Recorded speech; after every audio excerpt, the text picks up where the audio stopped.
Welcome to our Sunday night live chat. Every Sunday, we take a deep dive into learning how to live an optimal life, how to manifest your full human potential, where I try to answer all of your questions and maybe question all of your answers. I'd like you to chat in at any time this evening with your questions or comments. I want to know what you're interested in. What are your concerns? What are your opinions about what we're talking about tonight or anything we've talked about in the past? Tonight, we're going to continue a two-part series. We're going to talk about these two concepts we began last week, simplicity and compassion. Last week, we talked about simplicity in some depth. But the idea is that we can use both of these. These are our two guiding lights in making decisions in our life, simplicity and compassion. When they're used effectively, the idea is you will be able to find the answers to what you're asking yourself concerning what path to take, how to make a life decision. I'm going to make a life decision. Is this a compassionate decision? How does it relate to simplicity? So this is the idea. So tonight, in the second part of this exploration, we're going to last night is the second part. Last week we talked about simplicity, and if you didn't get a chance to join in last Sunday talking about simplicity, the recorded chat is up on the channel for you to visit and to view. And of course, it's never too late to give comments or ask questions on that. So go to the YouTube channel that you're on, maybe after this chat tonight, and look at the simplicity video and comment on that, ask your questions, and I will get back with you in very short period of time. So as I did last week with simplicity, I want to put tonight's topic and topics of compassion and simplicity again into the context of the four-step path. The path process, which I teach on this channel, it's the thrust of my teaching. It's a meditative process. Most of you, many of you have become familiar with this through the videos on the channel and through other ways of teaching. Also, by the way, if you want to get more on that, you can go to warnerhealingguidance.com, which is my webpage, and you can get a full printed out version of the four-step path. The path is a four-step meditative process designed to train you to connect with the authentic self. And this is important in understanding how we're going to look at simplicity and compassion. The authentic self, I call in the process the observer, the objective observer. And it's a level of awareness. And this is really important to understand, especially tonight's topic of compassion. It's to understand this idea of connecting with the objective observer, this level of consciousness, this level of awareness that we have access to 24/7. Stay with me for a moment on this, because I want to review this process of connecting with the observer, because this is where we're going to be able to access compassion. From the perspective of the observer, from this vantage point, we are able to identify our greatest imbalances, our chronic states of imbalance with the ego self. And as we start, whether it's emotional or mind postures, emotional postures, cycles of behavior, whether it's chronic anger, chronic resentment, chronic fear, these are the things that we're looking to create balance in. And these chronic states of the ego self, with the path process, we're trying to balance. The path is a process of focusing your mind. And this process, by the way, again, I'm just doing a real superficial glaze over of this process, which is taught on this channel. So go back and review it. But the path is a process of focusing your mind and reflecting and coming into this meditative state. And from the meditative state, you're then able to step back, kind of get out of the bubble of your mind, your emotions, your thoughts.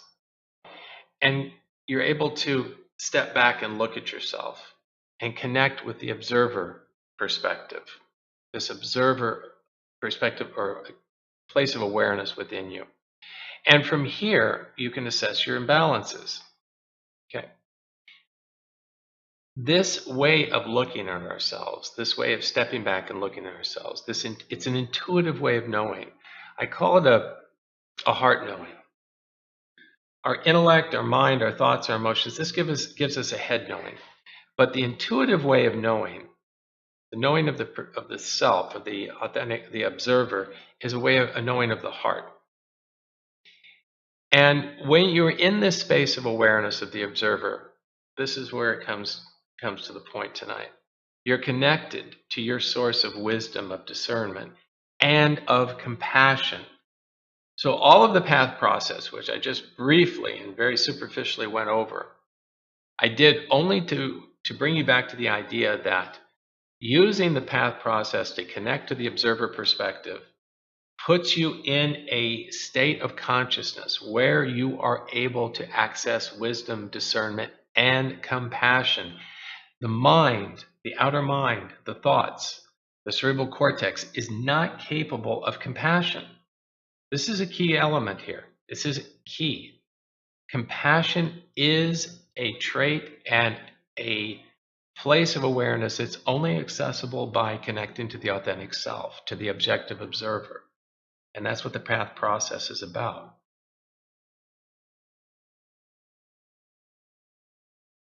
This connecting with the observer is also brings us to a contemplative place, a place of contemplation. We go through observing our thoughts. We reflect. We even bring ourselves to a meditative state where we're able to calm our thoughts, calm the fluctuations of the mind. Everything drops off, and what's left is a field of awareness, a field of consciousness of the objective observer where we are now in a contemplative state. It's not a thinking. It's not a place of thinking or of doing. It's a place of listening, of connecting to and listening to the observer. Now, this is important because so many people say things like, and I just had a conversation yesterday with a student who said, I try to be compassionate. I try to be compassionate. I'm trying to be a compassionate person. And ultimately that fails. It ultimately fails because you're trying to come into a place of action, a place of awareness through mechanizations of the mind that it's not capable of. The outer mind, your thoughts, your emotions are not capable of true compassion.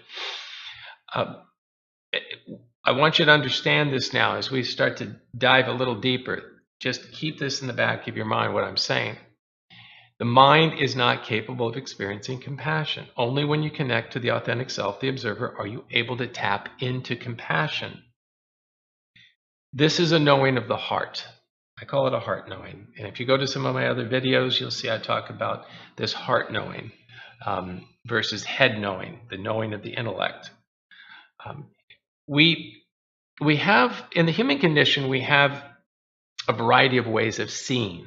I'm just using that as a metaphor. We have ways of seeing. We have our physical sight. Okay, we can see the world around us if we have that, the blessing of vision. We have our mental seeing with our thoughts and our reason. Even reflection and meditation are mental processes of seeing, if you will, that metaphorical seeing. But then we come to a place where those have to be moved beyond. And we have that intuitive knowing of the self that comes from letting go of the thoughts and the emotions. And it comes into that heart knowing. So that seeing that we're looking at here for compassion is a seeing, it's a level of consciousness at an intuitive level. It's not a thinking. We can't think ourselves into compassion. We can prepare the mind for compassionate action, but ultimately to make a compassionate decision, to act compassionately on a regular basis, this is key, we have to connect with the observer, the authentic self. The path process is designed to bring you into that connection. We have to go through these sequences of pausing and looking at our thoughts and reflecting and even moving into a meditative state. And from that meditative state, we launch then into an awareness. In that field of awareness of the self, of the observer, then and only then are we capable of tapping into that pool of compassion, of wisdom, of discernment. So the path becomes a foundational step in the quest for leading this optimal life.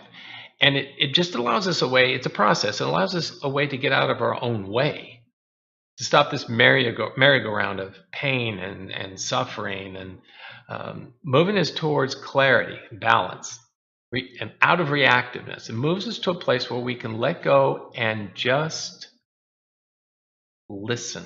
Now, that's a listening, it's not a listening of the ears, but it's a listening and intuiting. You've all done it. Every one of you have done this. Whether you're aware of it or not, or conscious of that, think of a time in your life when you might have been under extreme duress. It might have been an emergency situation. You may have found yourself, I think of people, some of the vets I work with have been in combat situations, or some of the first responders I've talked with and worked with, who talk about being in that emergency situation and stepping back and observing themselves from afar, like they were witnessing themselves in action. Under extreme duress, we often, the ego self, this outer, the mind, the emotions, get overwhelmed. And we kind of go in this autopilot, we call it that, but we step back and we're observing ourselves in action.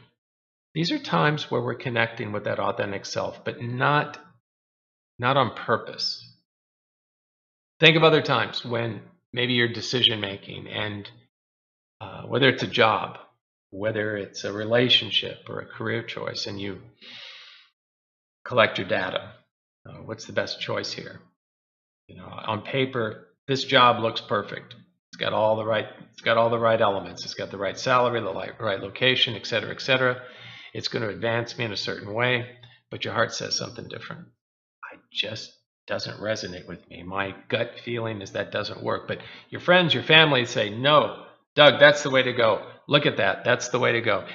And you probably all have experiences where you followed either you followed your head, what was good on paper. How'd that work for you? You ignored the heart, you ignored the intuition, you ignored that voice inside saying, go this way.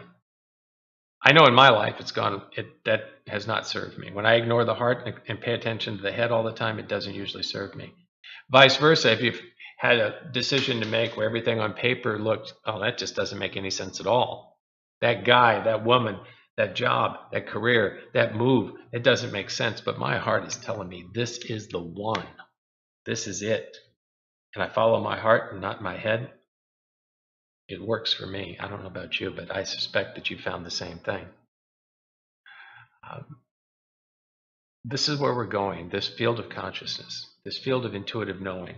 I think if you might have resonated with that, some of those examples I just gave.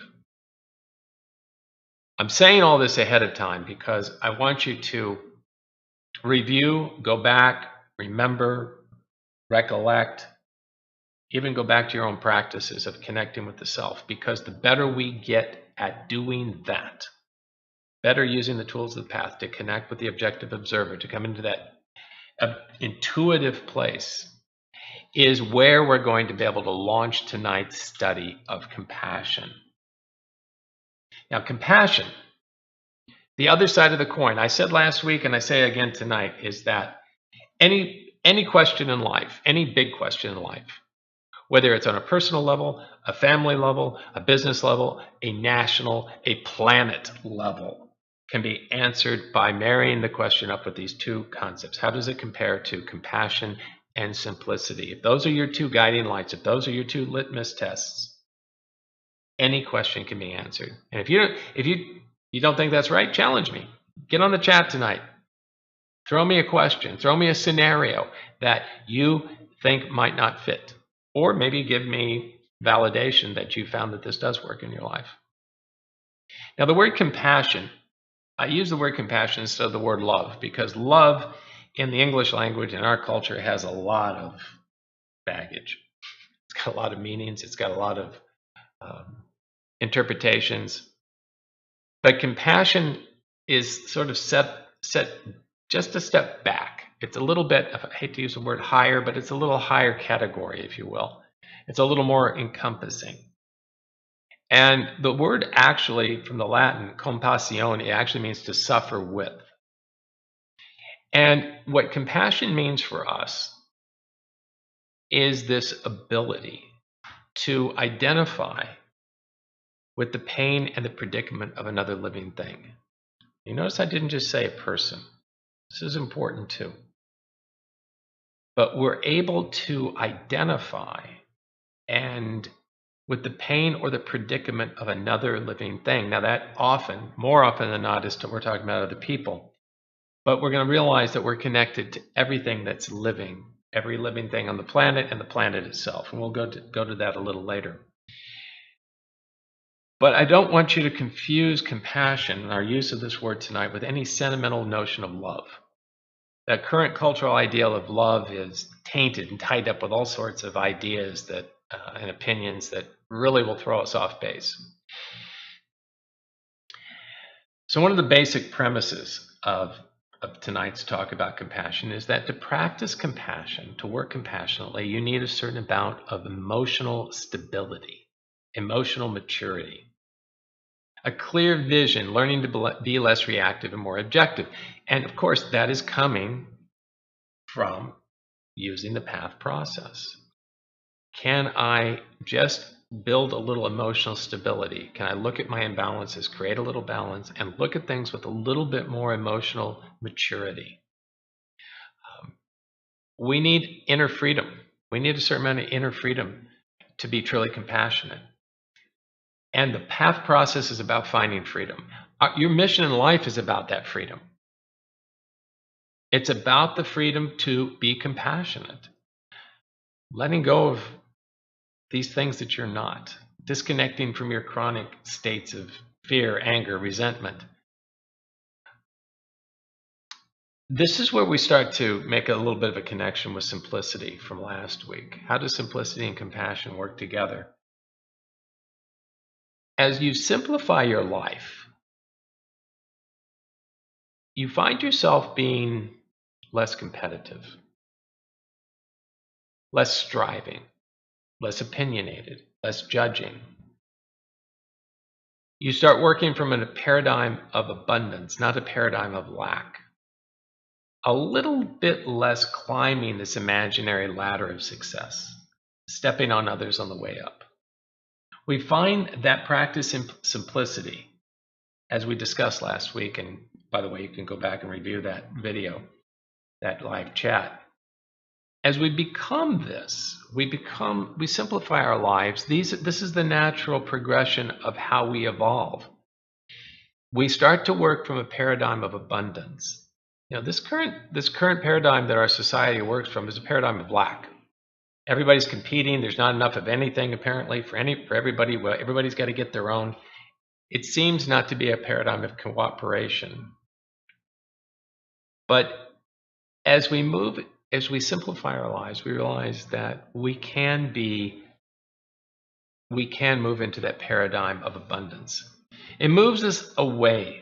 Simplicity moves us away from towing the line that others have set for us. We've outsourced our everything. We've outsourced our definition of success. We've outsourced our definition of what's important, of what spirituality is, of what love is, of what compassion is, who the good guys are, who the bad guys are, who's worthy of our compassion. We've let others decide that. Simplicity strips some things away and lets us see a little more simply, a little more clearly, and to make your own decisions on what is valuable, what success means to you. Seems like every 4 years we let someone else define our goals, define not just our country, but our personal goals, our personal value system. Okay, this doesn't really work. It hasn't worked. It isn't working. As we simplify our lives, we start moving to a place where we're allowing ourselves to be more compassionate. When we simplify, when we get out of a competitive, everyday, claw and fang competition, which is really not what nature is even designed for. Darwin's whole idea, everyone wants to go back to Darwin and talk about, survival of the fittest and all this type of thing. And Darwin was misquoted and he was underquoted, if you will. 1850s, Charles Darwin, Origin of Species, he spent a whole lot more time in his writing talking about the cooperation in nature, not the competition in nature. It just happens to be that the colonial powers at the time wanted to latch on to survival of the fittest to justify manifest destiny and the subjugation of third world countries. So that's the way that is. Okay. There's my political platform. I've just let that go. But as we simplify, we start to open ourselves to a field of understanding and identifying with a platform of solidarity with those in the world that have a little less stuff. They live a simpler life.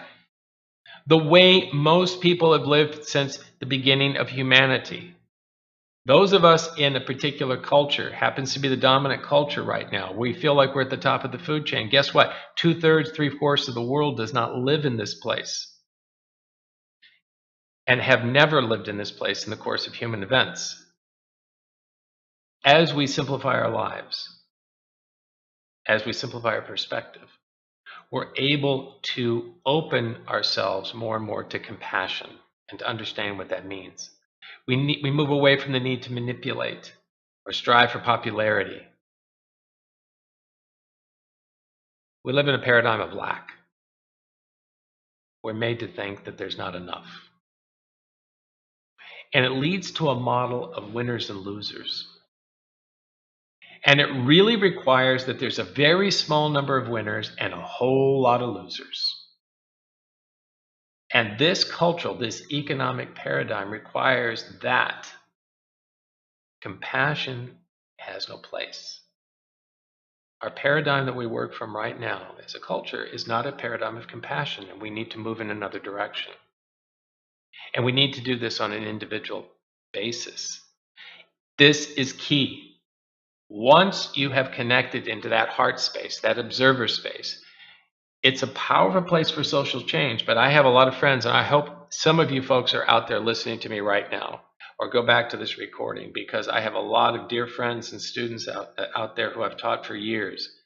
Many of you right now are identifying with being social justice warriors and wanting to see change because you don't agree with the course of events now in politics or the flow of the world. But you need to hear this. Those of you who are thirsty for social change, have you stopped short on working on inner change first, the change within yourself? You cannot change the mind of another until you've changed your own mind. You can't change how others act until you've changed your own actions. You can't change the paradigm of another until you've changed your own paradigm and live out of it, not just preach it, not just write treatises on it, not just go out and demonstrate in the streets. Those are all great things when appropriate. Without connecting to and working with the observer, the authentic self, your actions are very and most likely tied up with your personal imbalances, regardless of how altruistic you think you are. Compassion starts inside. Social change begins inside.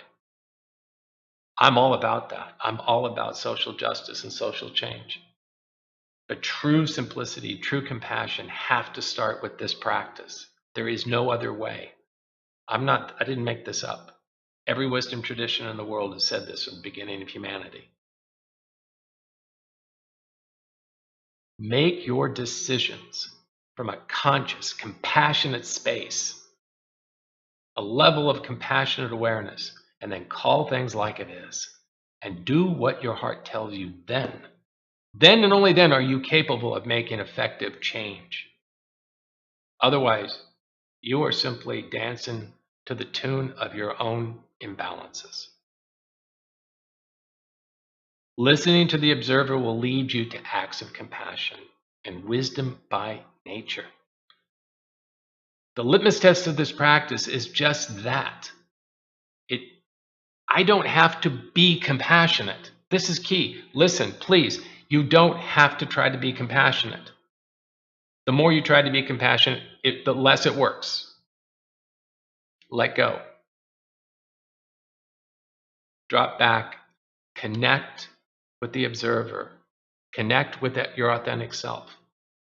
Move through this process, and you will be then making decisions from a platform of compassion. It will naturally lead you to acts of compassion. You don't have to think it out. If I'm connected here, if I'm here, I'm sitting in this chair, everything I decide from this platform, from this perspective, will be compassionate. You will start to see the world through eyes of compassion. That's it. It sounds simple. It's not. It takes practice. Talking about it is simple. The pieces of the process are not hard. Being dedicated to the process takes a little bit of work. The first place you need to apply compassion is to yourself. It makes no sense whatsoever to think you're being kind and compassionate to everyone else in the world when you're beating yourself up. Are you compassionate to yourself? Your body, your mind, your emotions, your situation? Are you doing less harm to yourself on a daily basis? Only when you're doing that, only when you're being true to yourself, when you're being honest with yourself, you're not stealing from yourself, you're doing less harm to yourself, are you able then to authentically apply that to other people and to all living things, to the planet. Yeah, I'm talking about expanding this practice outside of you. You got to start here at home. Compassion starts here. It starts here in the heart, here with you, the first person to be compassionate to, and then you can grow it outside of yourself. You want to change the world and you can't change yourself. Makes no sense. Go home. Sit down, work on yourself first.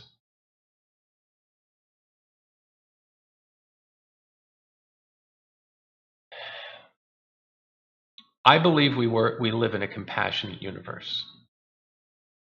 I know that does not always seem to be the case. I believe that compassion is our true nature,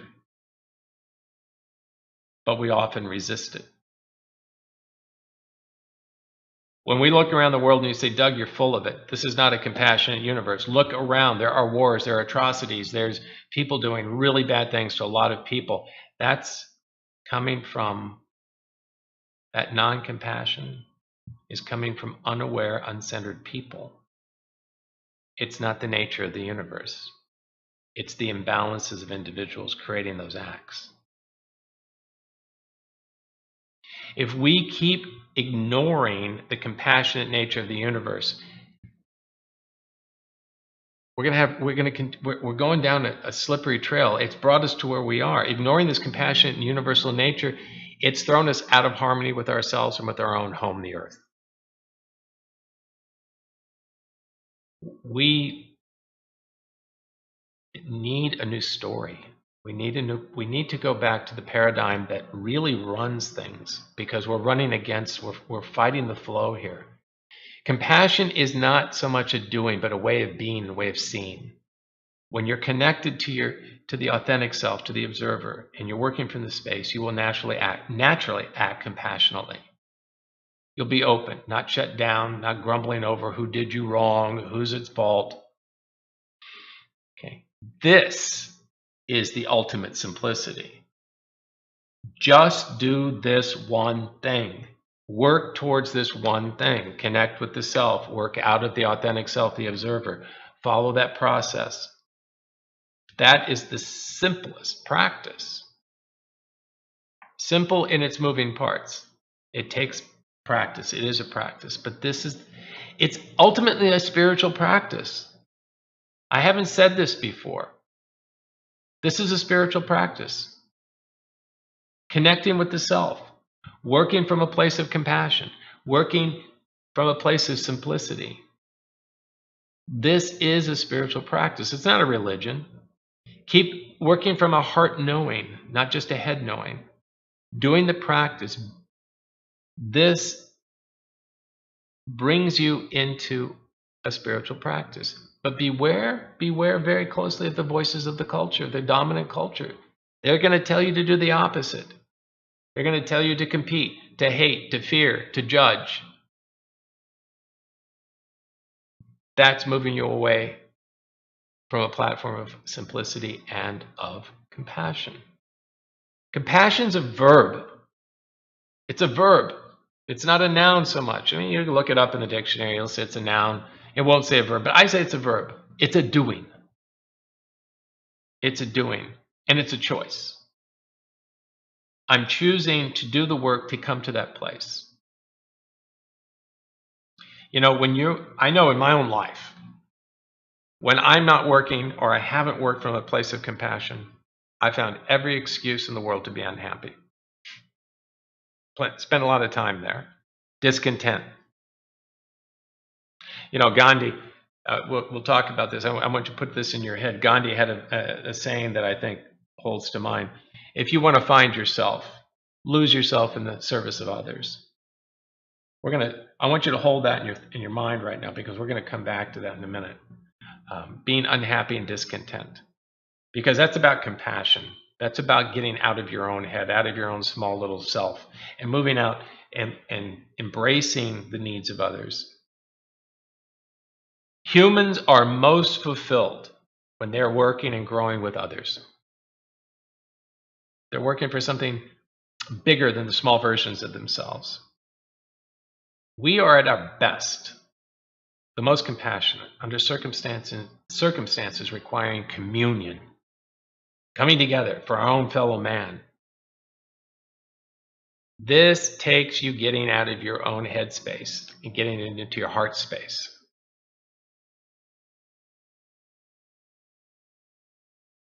That communion gives us a sense of purpose, identity.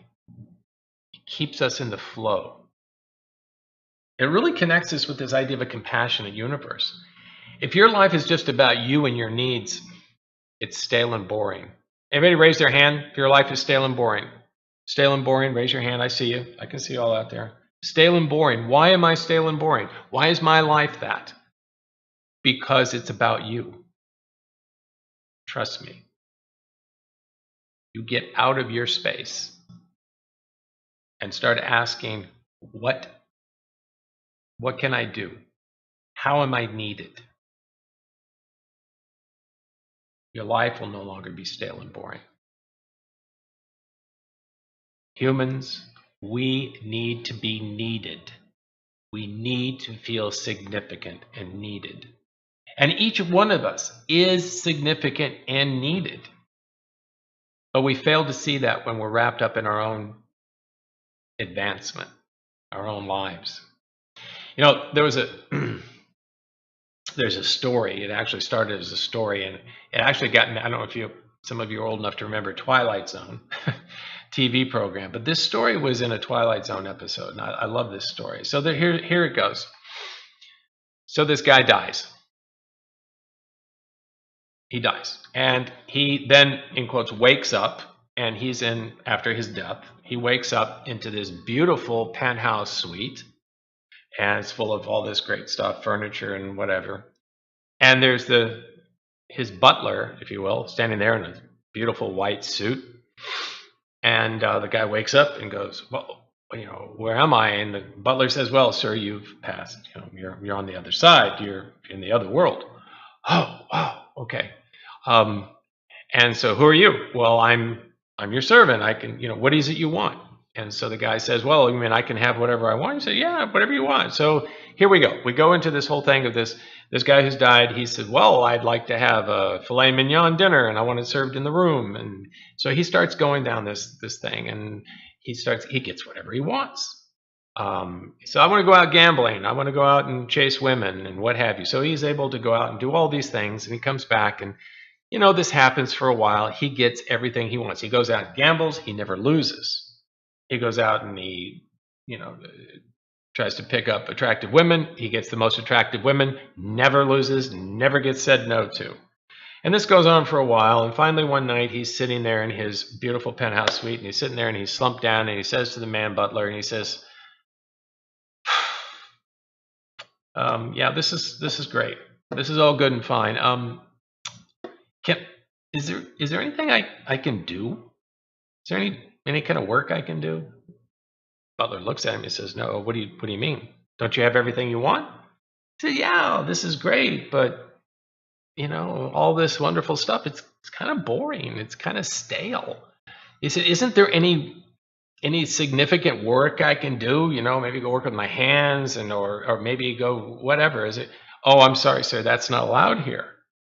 He says, what do you mean that's not allowed here? No, you can have everything you want here, but you can't have that. You can't have, you can't work. You can't have, you can't go do that.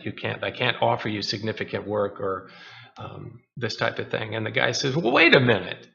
I thought in heaven I could get everything I wanted. I thought I could even have that significant work. And the butler said to him, who said you were in heaven?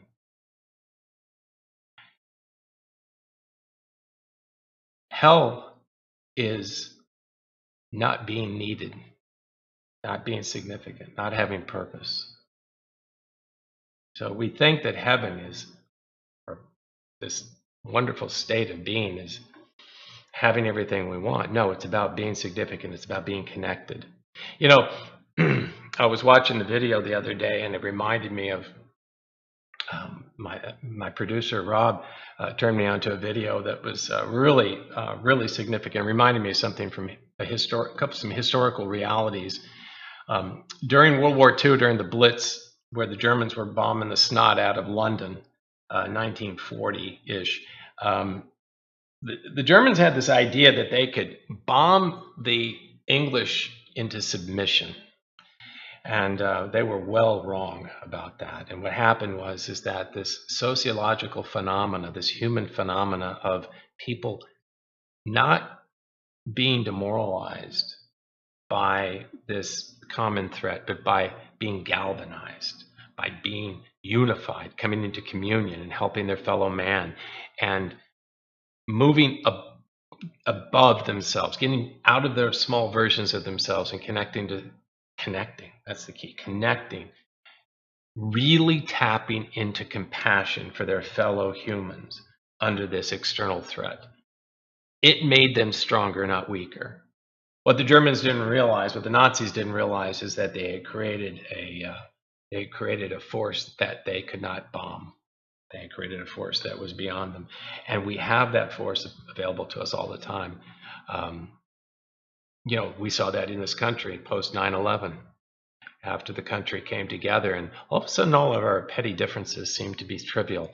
We have this perception of a common threat. This happens consistently throughout the human experience, where we're galvanized, we're brought together, and we're given this opportunity to be bigger versions of ourselves.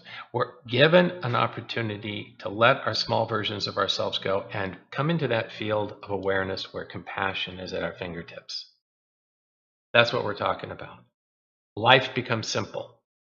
Life becomes very simple. All that other BS that you thought was important. Trust me, the bombs are falling on London. What eyebrow pencil you're using, or what car you're driving, or what color your tie is means nothing when you're trying to survive and you're pulling your buddies out of the rubble and your family out of the rubble. When you come into that kind of a situation, you're thrown into the field of the self, the authentic self, of compassion. Life's not about being right, being wrong, being correct. It's about being connected. Being connected is a place of compassion.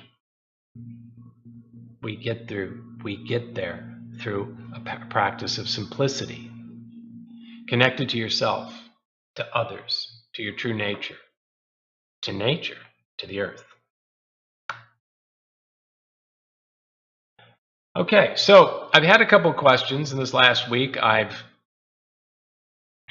thrown this question out, this topic out to some friends of mine, some of my students. And I got a couple questions here that I thought were interesting. kind of whittled this down. I had a few.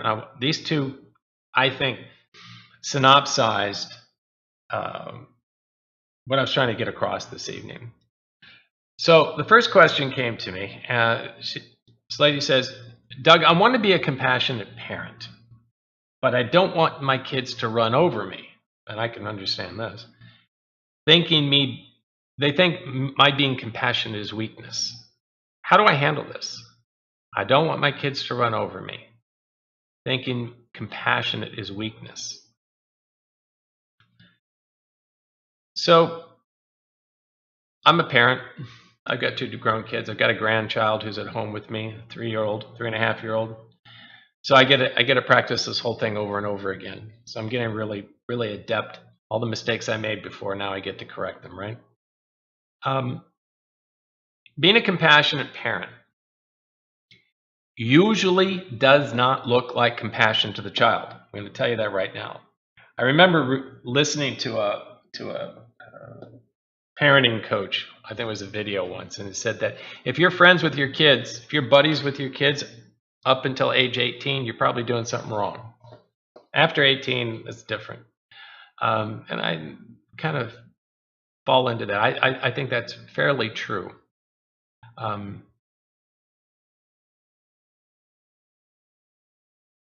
When you're being compassionate with your kids,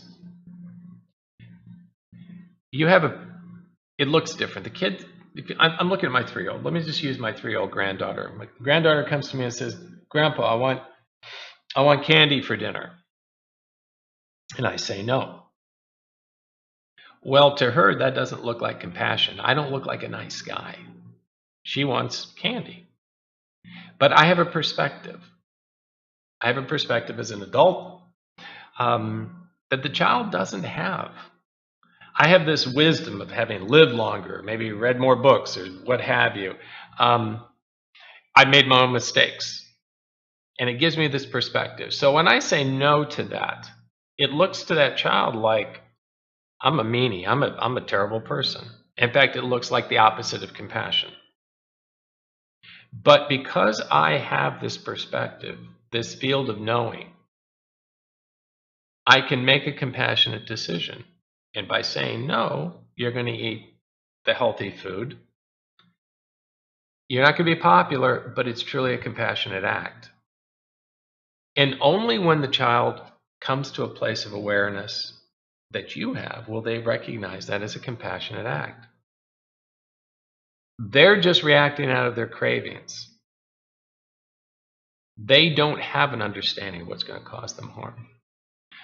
So I say to this lady who talked about this parenting problem, I want to be compassionate, but I don't want my kids to hate me. I don't want them to think that it's weakness. Parenting is not a popularity contest. I can attest to that.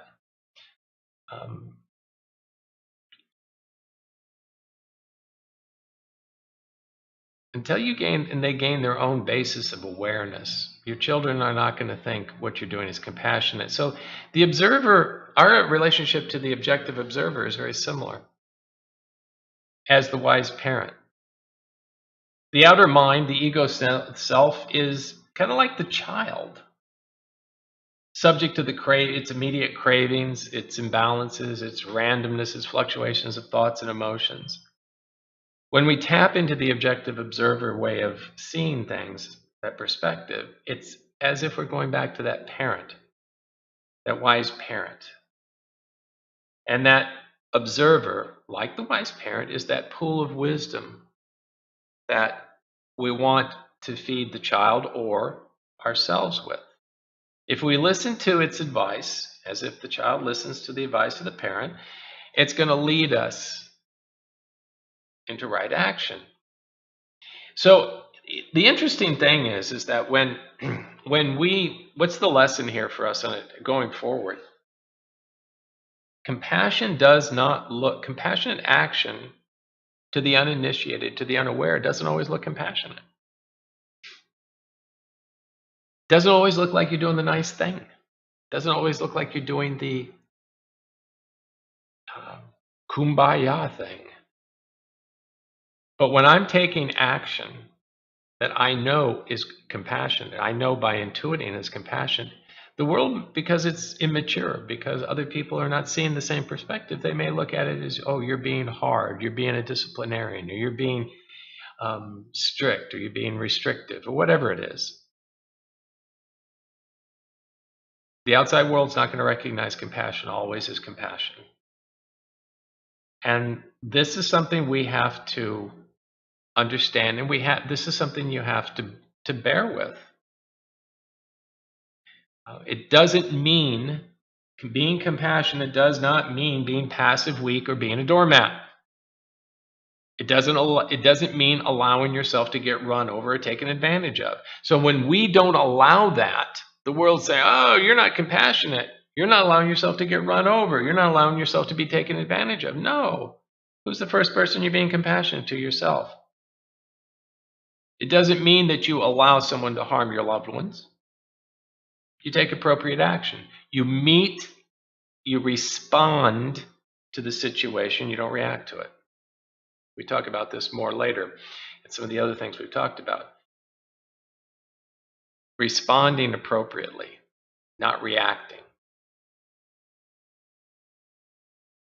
This is a big one right here, this next question. I hope that answered your question, the lady who asked me that earlier. I'll leave you unknown for this point. Second question was kind of more of a statement. Compassion sounds great, Doug, but the world's full of bad guys, full of bad people trying to hurt us and destroy our way of life. I can't see how being compassionate to everyone, especially those who are looking to harm me or my family, makes any sense. Wow. Does this sound familiar? Does this sound similar to the war chant we've heard off and on over the years through whatever administrations of the governments? Full of bad people. They're trying to change our way of life. They're threatening our way of life. They hate us because they want to hurt us because. How am I supposed to be compassionate to those people? That's a tough one. That's a really freaking tough. That's a tough one. So let's start back where we began. True compassion is it's not leading you to allow someone to harm you. It's not allowing someone to harm those you love. Okay? You're not a doormat. You're not a victim. It's not encouraging you to be a doormat or a victim. It's encouraging you to have a really grounded sense of why you're taking action. Is this act truly a threat to me, or is it a threat to my ego? Is it threatening myself? Is it really threatening body and limb? Or is it threatening my perception of myself? Is it threatening my opinions? Is it threatening my paradigm? Or is it really threatening me, my family, my friends? Be clear on your motives. I'm going to go back to what I asked my friends who are social warriors. Be clear. Be clear on your motives. Be clear of why you're acting and what you're doing. Because if you're acting out of your own imbalances, you're going to run astray, and it's eventually going to undermine your efforts.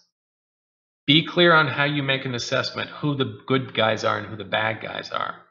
How are you making that determination? How is it you're making a determination that the people in this country 6,000 miles away from you are your enemy? Is this media information? Is the talking heads talking to you? Is this political agendas talking to you? How do you know? Just get clear. Are you reacting, even a more personal level? Are you reacting out of chronic fear or anger? Are you in a chronic state of fear and anger and resentment based on a whole lot of other things in your life, and you're just mirroring that or extrapolating that or throwing that out into your worldview? Just finding scapegoats in your life for those chronic states? I'm mad at everybody, and those people too.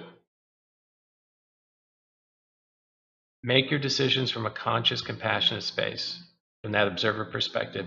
Call things as you see them clearly. Call them as they are, and then act appropriately. Compassionate action may not look compassionate to the outsider, to those not connected to the observer. And just like the child thinking they're being deprived of candy is not compassionate, your actions may be viewed the same way. At this point, the world in itself has a distorted and limited view of compassion. It's up to us on an individual basis to balance our view and work from that compassionate space. Compassion and simplicity working together bring the balance we're looking for. They bring clarity to our worldview. It allows us to make decisions from an authentic place, not out of our imbalances, not out of our chronic states of fear and resentment.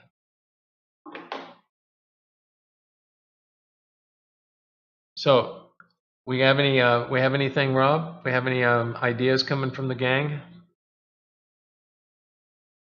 Okay. What I'd like to reinforce and remind you of is this, is that we're doing this chat every week. Topics change every week. What really drives the train on our topics is the communication I get from you all during the week. We try to post a video during the week. We've had some vacation time this last few weeks, but we're going to be continuing to promote videos, to publish videos during the week. But I also want you to start thinking, asking questions. Go back to the channel. Look at the videos. Review previous chats. Review the 4-step path. Review some of the topics I've already covered. I'd like to hear what you want to know. What questions do you have? This works much more effectively when this is an organic relationship. When you're asking questions and I'm doing my best to tap into that field and bring you answers, or bring you some clarity. So anytime during the week, go to the channel or go to my email, my website, warnerhealingguidance.com, and ask your questions. Throw out your comments. Let me know what you're thinking. Comment on the videos. Comment on the chats. And I'll try to address those things that you're needing to get clarity with. I'd like to just also, I know some of the folks in my audience right now, and I think of some of the veterans I'm working with, and I have worked with in the past. I'm thinking some of the caregivers I'm working with. I have a lot of caregivers and healthcare professionals in my audience. I want you to really dig deep and start thinking of some of the questions, some of the ideas, some of the concepts, some of the pain points that you are working with, that you would like to understand how to handle. How can you apply the path to these chronic states, chronic stress, anger, resentment, being exhausted? So throw your questions out to me. I'll get to them on these chats. I encourage you to review these videos and practice what's there. Practice the 4-step path. I also like to throw out to you and make you aware that I am in the process of writing a book on the 4-step path, and your input to these chats is going to help me greatly flesh out the content and build texture and dimension into the book as I'm writing it. So I'd love to have you as be part of that process as well, part of that journey. So it looks like we're getting close to being out of time this evening. I've kind of get off my soapbox here a little bit this evening. I want to thank you very much for joining me this evening. And this chat, again, will be recorded. It'll be available tomorrow morning for you to review. And please do this. Please share this with other people. Share this with others. That's probably the greatest gift you can give me and give them and yourself is share this. Find somebody who you think might benefit from some of these things we're talking about, whether it's tonight's chat or the 4-step path, some of the videos you've seen, or the website. And if you haven't subscribed to this channel, please do that. It might seem like an afterthought, but what it's allowing is that we build this reputation, this relationship with YouTube. It's helping us be more effective, get to more people, be more effective with the message I'm trying to put out here. So please subscribe to the channel. Sometimes that will require you having a Gmail account. It'll guide you. Go to the channel, try to subscribe. It'll guide you into getting that Gmail account. If you can join us next week, I hope you can join us next week at next Sunday from 9 to 10 Eastern Standard Time. We're going to have another topic. That topic will be determined between now and then, depending on what you send to me. Talk to me in this next week. And I will formulate a topic that meets the needs that you have. Please invite others to watch, and remember the chats are always recorded. I'd like to say thank you again, and until we meet again, good night. Be safe.